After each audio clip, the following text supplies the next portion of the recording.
I am an IT professional who just returned from an on-site assignment.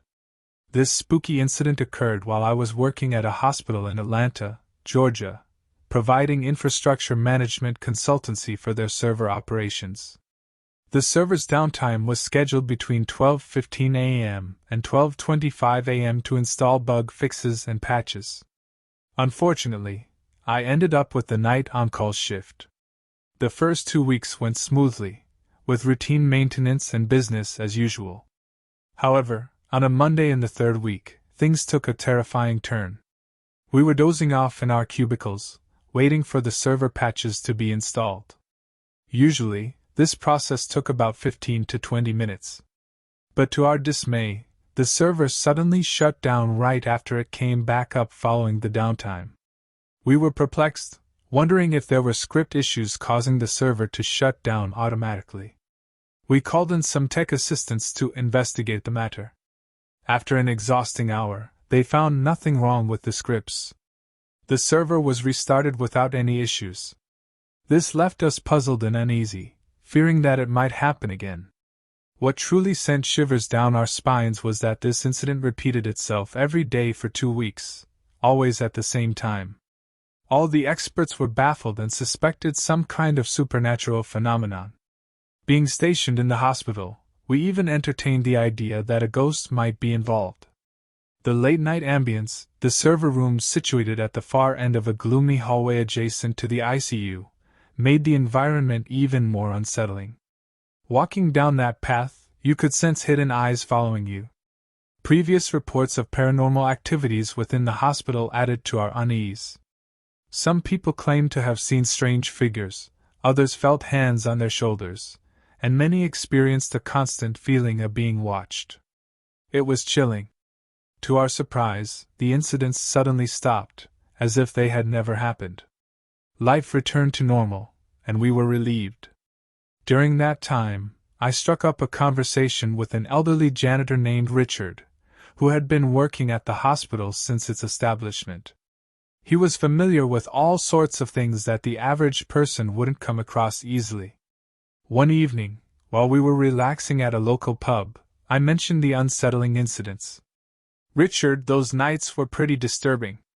I still get chills when I go near the server room," I said. He nodded, agreeing with my sentiment. "Well, son, you don't want to know about it. That room is surely a nightmare," he replied. Noticing my evident curiosity, he continued.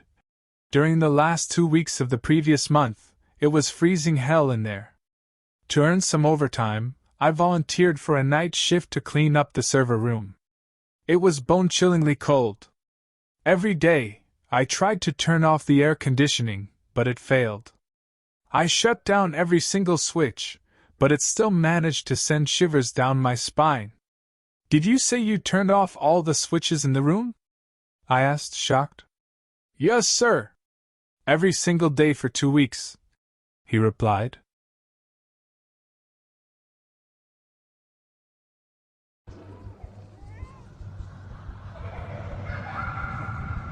My phone buzzed with her message, which read, "I'm sick, I need help. It's urgent. Please." I brushed it aside.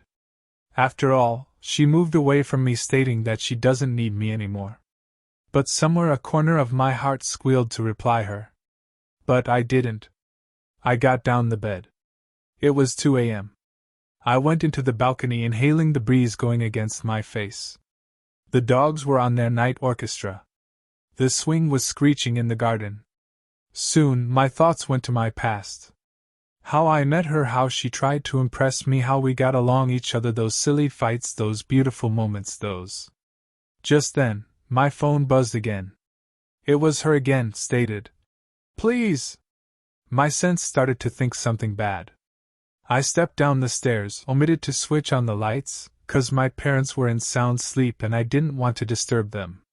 Started my car and drove to her home. As I reached, I phoned her. There wasn't any reply. I tried many times, but there wasn't any response. It was dark as hell. I could hear her voice from inside. I followed them. The main door was already unlocked. I paused for a while and concentrated on her voice, which was the only way I could reach her out. At last I reached her bedroom. The voices grew louder as I approached. I shouted her name aloud and knocked the door. She unlocked it, and the door came to a screeching halt. It was dark. I couldn't see her. I passed my hand across the wall and switched on the light. There were none. Suddenly, somebody kicked me from behind and I fell on the bed with a thud. I turned around to see. My sight was going hazy. I rubbed my eyes and focused in the silhouette. It was me. Myself. Or perhaps my doppelganger. I was shocked. She held his arms, pointed towards me and mumbled in his ears. "Look! He was the one who tried to kill me!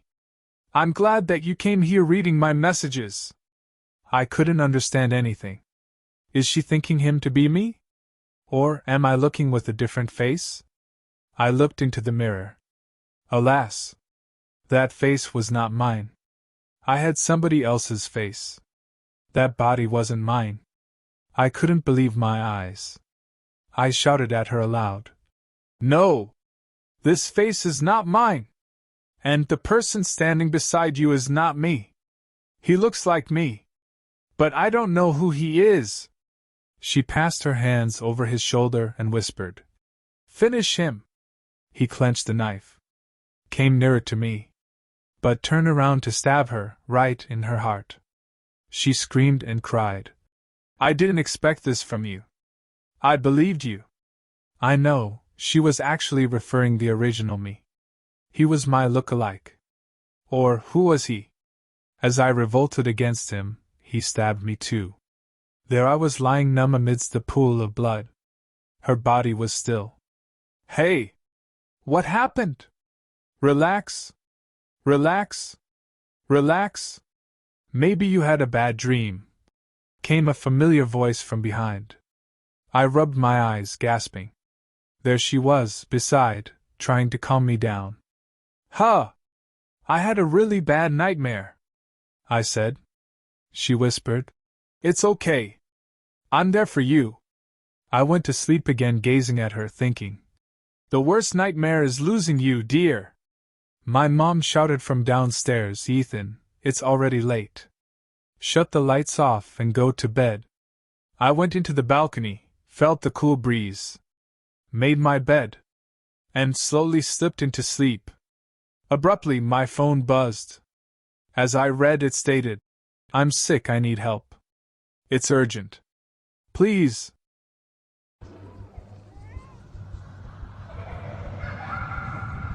Yes, my granduncle. He vanished in August 1996 and was allegedly found hanged in a cemetery about 30 miles away from my home in May 1997. His body was discovered decapitated, with the head still missing to this day. I distinctly remember that he had 2 toes amputated during World War II, but during the funeral, I saw the body with all 10 toes intact. It was not him. Despite my insistence, the family seemed determined to silence me. I was only 10 years old at the time, but there was something undeniably sinister about the entire event.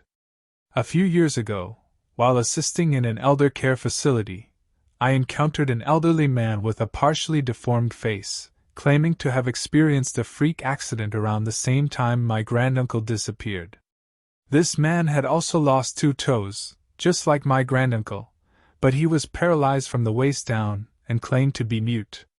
Intrigued, I diligently checked his records and embarked on an investigative quest to uncover the truth, but unfortunately I failed. The only detail that caught my attention was that the man appeared at the home in 1998, claiming to be an orphan, but no one knew who had sent him. Furthermore, the widow and children of my granduncle received a substantial insurance payout amounting to an estimated $650,000. I shared a deep bond with my granduncle.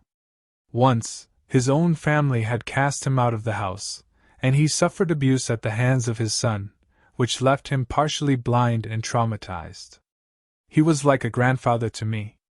In fact, he was the younger brother of my paternal grandpa, who had passed away in 1982, even before I was born. I affectionately called my granduncle Granduncle. He taught me how to paint and use charcoal. Within weeks, I learned to paint with crayons and watercolors under his guidance, a skill I will never forget. Now, at 32 years old, a grown man with my own career and life, I still hold dear memories of my granduncle. He once told me that whenever I felt sad or angry, I should try writing my feelings on a piece of paper and experience the transformative power it brings. He also predicted that in the near future, people would stop writing letters or making cards. Nevertheless, he encouraged me to continue making cards and sending letters, a tradition I uphold to this day. I always find time to create personalized cards for my relatives and close friends. My granduncle had an indelible impact on my life. I am convinced that the man I encountered in the wheelchair at the elder care facility was my granduncle, but unfortunately, there is no evidence to prove it. He possessed proper identification, and the family had subjected him to severe assaults, leaving him paralyzed, disfigured, and mute, all for the sake of insurance money. On one occasion, I sang a song that my granduncle used to sing to me as a child, and tears streamed down the eyes of the man in the wheelchair. He passed away peacefully in his sleep on October 31, 2017. I took it upon myself to prepare his body and make funeral arrangements, since no one came forward to claim him. Whenever my mother and father encountered my granduncle's family, they noticed their odd behavior. My mother sensed their nervousness, and they asked unusual questions about me, attempting to be excessively nice.